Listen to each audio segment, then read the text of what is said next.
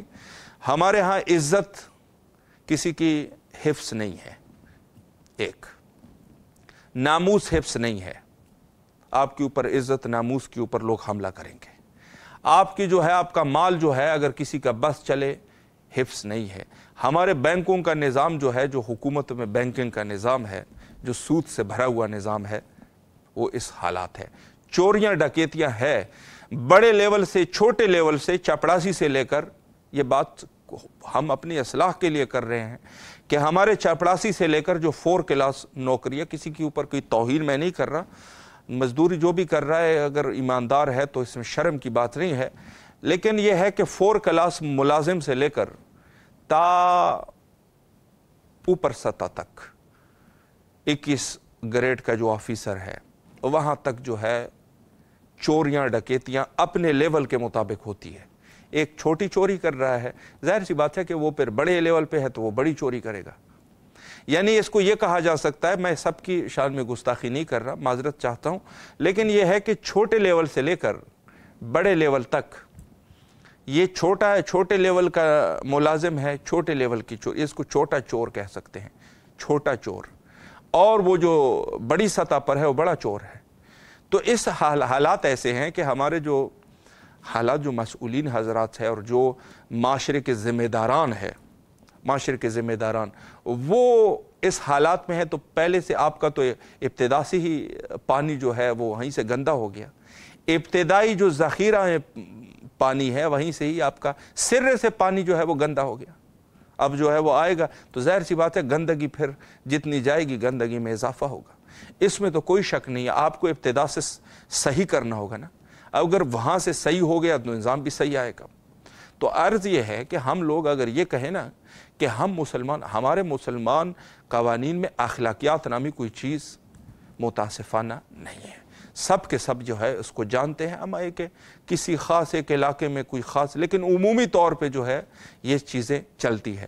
تو رسول اللہ کے اگر ہم ان کے اخلاقیات کا پریکٹیکل نمونہ، کوئی ایسے کام جو پریکٹیکل رسول اللہ کے ہیں ان کو اپنے معاشرے میں لے آئیں، تو غرب کیا ہم خود بخود آپ دیکھیں گے کہ اس کے اثرات.